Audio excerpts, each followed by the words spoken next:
გესმის ეს რმა? ეს მიწის ძვრა არ არის. ეს არც მთიდან მოწყვეტილი ზვავია. ეს იმპერიის ნაბიჯებია, რომელიც შენი სამშობლოს წასაშლელად მოდის. სამხრეთიდან 35,000 შეიარაღებული ყიზილბაში მოემართება. აღა მაჰმად ხანი. კაცი, რომლის სხეულიც დამახინჯებულია, რომლის სახეც მიხწნილ დედაბერს წააგავს, მაგრამ რომლის სისასტიკემ უკვე შეძრა სამყარო. მან ქერმაში 20,000 ადამიანს თვალები თავისი ხელით დასთხარა. ახლა კი ეს დასაჭურისებული ურჩხული შენი ქალაქისკენ მოიცევს. შენ დაიბადე იქ, სადაც ცა პირდაპირ მთის წვერებს ეკრდნობა. არაგვის ხეობაში ცხოვრება არასდროს ყოფილა მარტივი, მაგრამ ის შენი იყო. შენიც ყოველი ბილიკი.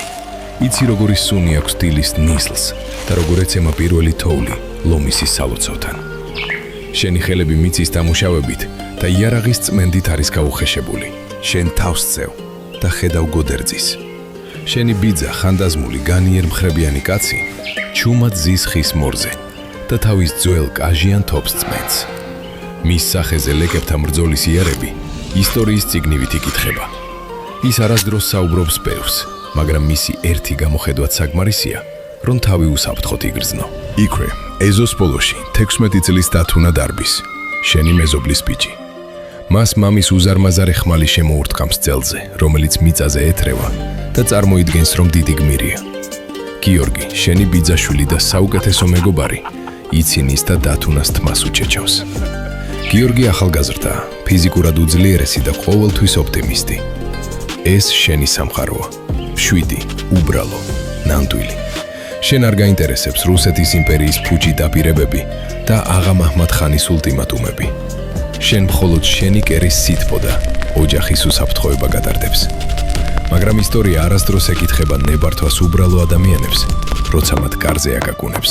შენ კარს აღებ, გადიხარ სახლიდან და ხედავ მაცნეს. მან ცხენი პირდაპირ სოფლის შუაგულში შეაჩერა. მისი ხმა მთელ ხეობაში ეკოსავით დადის. მეფე ერეკლეს ვჭირდებით, ყიზილბაში თბილის მოადგა. ყველას, ვისაც იარაღის ჭერა შეუძლია, მეფე კრწანიში გიხმობთ. სიჩუმე ჩამოვარდა. შენ უკანი ხედები და დედა შენს უყურებ. ის არტირის. აქ მთაში ქალებმა იციან, რომ ცრემლები ომში მიმავალ კაცს ფეხს დაუმძიმებს. ის მდუმარედ შედის სახლში და გამოაქვს მამა შენის დანატოვარი მძიმე ჯაჭვის პერანგი და შავი ჩოხა. შენ იცვამ ჩოხას. კერძზე ვერცხლის თავიან მასრებს, საგაზნეებს ილაგებ. თითოეულში დენთი და ტყვია. წელზე კი იმ სწორ ძველ ხევსურულ ხმალს იკეთებ, რომელსაც ჯვრის ფორმის ვადაკური აქვს. ლომისის სალოცავთან 300 კაცი შეგროდით. 300 ფშავ ხევსური გუდამაყრელი და არაგვისპირელი. გიორგი მხარზე ხელს კრავს მძიმედ, დათუნაც იქ არის. ბავშვი ცდილობს მამაკაცურად გამოიყურებოდეს, მაგრამ ხედავ როგორ უკანკალებს თითები ხმლის ტარზე. შენ დგახარ სალოცავის წინ. გოდერძი იჩოქებს, შენც იჩოქებ. ციუქვას ეხები და ფიცდებ. თუ ბედმა გვიღალატა და ვერ დავძლიეთ მტრის ძალა, შერცხვენილი იყოს, ვინც ჩვენგანი ცოცხალი თავით შინ დაბრუნდეს. ან გამარჯვება მტერზე, ან სიკვდილი ბრძოლის ველზე. სიტყვები ჰაერში იყინება. შენ იცი, რომ ეს უბრალოდ სიტყვები არ არის. ეს განაჩენია, რომელსაც თავად აწერ ხელს. გზა თბილისისკენ გრძელი და დამკვლელია. სექტემბრის ცივი წვიმა იწყება და ძვალ რბილში ატანს. შალის ჩოხა წყლით გაიჟრინთა და დამძინდა. იარაღი გაცივდა, მაგრამ წინ მიდიხარ. ფეხს აუჩქარეთ ბიჭებო, მოხუცი მეფე გველოდება. იძახის გოდერძი და ტალახში ჩაფლულ დათუნას მხარში კიდებს ხელს, რომ არ წაიქცეს. შენ უყურებ შენს თანამებრძოლებს. ჯანიაშვილები, ბადიაშვილები, ბექაურები, აფციაურები, მოთიაშვილები. ეს არ არის რეგულარული უნიფორმებში გამოწყობილი არმია. ესენი არიან მწყემსები და გლეხები. მაგრამ მათ თვალებში ისეთი სიჯიუტეა, რასაც ვერც ერთი იმპერიის ოქრო ვერ იყიდის. რუსები არ მოვლენ, ხომ იცით? ამბობს ერთ-ერთი მებრძოლი წინარიგიდან. არც გჭირდება, პასუხობს გიორგი. ჩვენი მიწა ჩვენმა უნდა დავიცვათ. სპარსელებს ისეთ დღეს დავაკრით, მტკვარი უკუღმა იდინებს. შენი ღიმები, მაგრამ გულში მძიმე ლოდი გიდებს. იცი, რომ 35,000-ის წინააღმდეგ მიდიხართ, თქვენ კი მხოლოდ რამდენიმე ათასი ხართ. ეს არ არის ომი ტერიტორიებისთვის, ეს არის ომი გადარჩენისთვის. 10 სექტემბრის ღამე, თბილისის მისადგომებთან, სეიდაბადის ბაღებში ხარ დაბანაკებული. წვიმა არ ჩერდება. ბუნება თითქოს წინასწარ დასტირის ქალაქს და მიწას ტალახის ზღვა დაგწერს. მტერი უკვე ახლოსაა. თელეთის ქედზე აქვთ პოზიციები დაკავებული. შენ ცეცხლთან ზიხარ და თოფის ლულას მშრალი ნაჭრით წმენდ, რომ კაჟმა არ გიმტყუნოს. სიცივე ძულებში გივლის. შენს გვერდით დათუნაზის. 16 წლის ბიჭს სიცივისგან და შიშისგან კბილი-კბილზე უცემს. ის ხმლის ვადას ისე ჩაჭიდებია, თითქოს ვინმე არ თმევს. გეშინია ბიჭო. ეკითხება გოდერძი თავისი უხეში, ხრინწიანი ხმით და თავის სველ ნაბაც მხრებზე აფარებს დათუნას. არა ძია გოდერძი. უბრალოდ მცივა. პასუხობს დათუნა და ცდილობს ხმა გააკონტროლოს, მაგრამ თვალებში ცრემლები უკროვდება. შენ უყურებ გოდერძის. ის თვალებში გიყურებს და ხვდები, რომ მასაც ეშინია. ვინც ამბობს, რომ ომში არ ეშინია, ან სულელია, ან მათყუარა. შიში სირცხვილი არ არის, სირცხვილი უკან დახევაა. ხვალ რთული დღე იქნება, ამბობს გიორგი და ცეცხლში ბოლო მშრალ შეშას აგდებს. თავარია ერეკლემდე არ მიუშვოთ. მეფე დაეცა, ყველაფერი დამთავრდება. შენ თვალებს ხუჭავ. შენს გონებაში არაგვის ხეობის სურათი ტივტივებს. დედა შენის გამომცხვარი პურის სუნი. შენ ლოცულობ არა გადარჩენისთვის, არამედ იმისთვის, რომ ხვალ ხელი არ აგიკანკალდეს. 11 სექტემბრის დილა. ნისლი იფანტება და შენ ხედავ მათ. სპარსელები სომეხი მელიქების დახმარებით შინდისის გზით გადმოვიდნენ და ახლა პირდაპირ სეიდაბადის ბაღებისკენ მოიწევენ. 35,000 კაცი. ეს აღარ არის ჯარი, ეს სტიქია. ირგვლივ სასოწარკვეთილის სიჩუმე ისადგურებს და უცებ ამ სიჩუმეს არღვევს ხმა. შენ ხედავ მსახიობ მაჩაბელას. თავისი თეატრალური დასით ის წინა რიგებში გამოდის. ხელში ჩონგური უჭირავს და იწყებს დაკვრას. ის არ მღერის სიკვდილზე, ის მღერის ომზე, ღირსებასა და მარადისობაზე. ეს აბსურდული და ამავდროულად ყველაზე ამაღლებული სანახაობაა, რაც გიოდეს მეგინახავს. მისი სიმღერა სისხლს გიღინოს და სხეულში ენერგიას გიბრუნებს. შორს დავით ბატონიშვილის არტილერია პირველ გასროლას აკეთებს.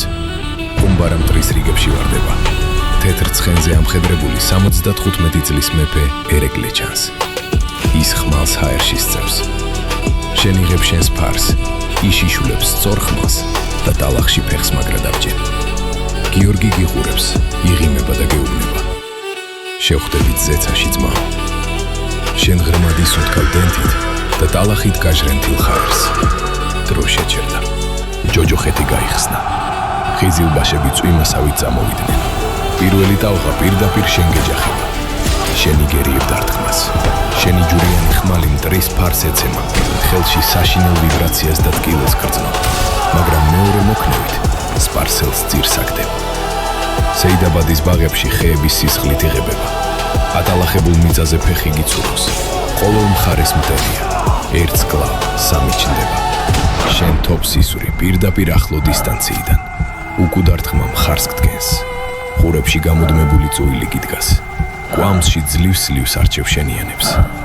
უცებ მარჯვნივ ხედავ გიორგის. ის სამ სპარსელს ებრძვის ერთდროულად. ის მხეცივით იქნევს ხმალს, ართმევს მათ ინიციატივას. მაგრამ უკნიდან, კვამლიდან გამოსული მეოთხე ყიზილბაში მრუდე შამშირს პირდაპირ ყელში სცემს. გიორგი წამით იყინება და ტალახში ეცემა. შენ ყვირი, მთელი ხმით ყვირი და მისკენ მიიწევ, მაგრამ მტრის ახალი ტალღა უკან ხევს. შენ დაკარგე ძმა, მაგრამ სადილად დრო არ გაქვს. გადარჩენის ინსტინქტი გამუშავებს. ვახტანგ ბატონიშვილის 2000-იანი რაზმი კონტრშეტევაზე გადადის. ცდილობენ მტრის შუაზე გაკვეთას. იმედი ჩნდება, მაგრამ აღა მაჰმად ხანია ახალ, დასვენებულ ძალებს უშვებს ბრძოლაში. მათი რიცხვი ამოუწურავია. იხედები მარცხნივ. დათუნა. 16 წლის ბიჭი გააფთრებული იქნევს მამის უზარმაზარ ხმალს. ის ახლა აღარ კანკალებს, მაგრამ ის გამოუცდელია. ხმალს დაბლას წევს და მტრის გრძელი შუბი მის მკერდს ხრეთს. ის პირდაპირ შენს თვალწინ ეცემა. მისი შეშინებული ფართოდ გახელილი თვალები ნაცრის ბერცას უყურებს და სამუდამოდ იყინება. ზურგი დამიფარე, გესმის გოდერძის ხრინწიანი ხმა. ის სისხლში ამოთხრილი. ჭაჭვის პერანგი დაგლეჯილი აქვს, მაგრამ უკან არ იხევს. თქვენ ორნი ზურგშექცევით დგახართ. იგერიებთ, ჭრით, კლავთ, მაგრამ ძალები ილევა. მაჯები აღარ გემორჩილება. უცებ თოფის ხმა ისმის. გოდერძი გულზე იგიდებს ხელს. ის ნელა უხმოდ ეცემა შენს ფეხებთან. შენ მარტო დარჩი. ირგვლივ მხოლოდ შენი ძმების, შენი მეზობლების, შენი სისხლისა და ხორცის ცხედრებია. შენ ვეღარ სუნთქავ. ფილტვები გეწვის, მაგრამ ფიცი გახსოვს. არც ერთი ნაბიჯი უკან. გვამში ხედავ, როგორც ცდილობს იოანე ბატონიშვილი ალტის გარღვევას. ის მიიწევს მეფე ერეკლესკენ და იხსნის მას სიკვდილისგან. მეფე გახავთ ქალაქის გალავნისკენ. შენ გაიღიმე. შენი ვალი მოიხადე. ახლა შენს ირგვლივ მხოლოდ სიკვდილია. 300 არაგველიდან თითქმის აღარავინ დარჩა. აბანოს კართან ხართ მიმწყდეულები. სპარსელები დაქვეითდნენ, ხეებს ამოეფარნენ და თოფებს გიშენენ. შენ გესმის მათი ნაბიჯები. ისინი უფრო და უფრო გიახლოვდებიან. შენ ვეღარ ხედავ მათ სახეებს, მხოლოდ აბჯრის ბზინვარებას და ხმლების სილუეტებს. შენ უკანასკნელად აღმართავ შენს ხმალს, ხელები გიმძიმს. უცებ, მკერდში საშინელ, მწოელ ტკივილს გრძნობ. მერე მუცელში. ტყვიამ და ცივ მარკინამ შენი სხეული გახვიდა. შენ მუხლებზე ეცემი. ხმალი ხელიდან გივარდება. მიწა ცივია, მაგრამ უცნაურად რბილი და მშობლიური. სექტემბრის წვიმა შენს სახეს რეცხავს. სისხლს აშორებს შენს თვალებს. ცა ნაცრისფერია, მაგრამ შენთვის ის ახლა ყველაზე ლამაზი სანახაობაა. შენ უკანასკნელად იხსენებ არაგვის ხეობას, დედა შენის დანაოჭებულ მშვიდ სახეს. ტკივილი კრება, შიშმა გაიარა. შენ თვალებს ხუჭავ და უგდავებაში მიდიხარ.